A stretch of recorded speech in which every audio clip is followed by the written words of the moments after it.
1.5 million na halaga ng peking pyesa ng motorsiklo nasa bad sa Caloocan. Raid, umaabante sa balita si Abante reporter Chirk Balagtas.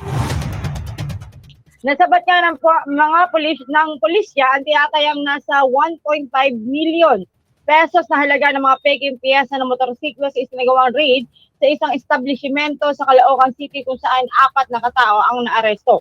Ayon sa Investigation and Detective Management Section, na kumpiska ang nasa 120 boxes ng berry na may tatak na UNS na pinaniniwala ang mga imitations. Isinagawa ang operasyon dakong alas 2 ng hapong kamakalawa sa bisa ng search warrant na inisyu ni Caloocan City Regional Trial Court Acting Presiding Judge Rosalia Hipoliti Bunagan ng Branch 123.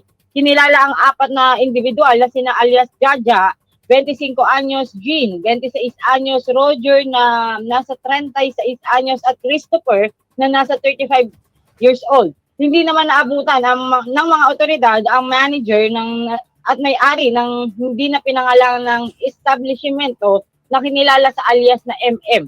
Sasampahan ang mga suspect ng kasong paglabag sa Section 155 o impeachment at Section 168 o unfair competition na Republic Act 8293 o Intellectual Property Code of the Philippines sa Caloocan City Prosecutor's Office. Ako si Chirk Balagtas ng Abante Radyo Balita Mabilis, mabangis at walang mintis.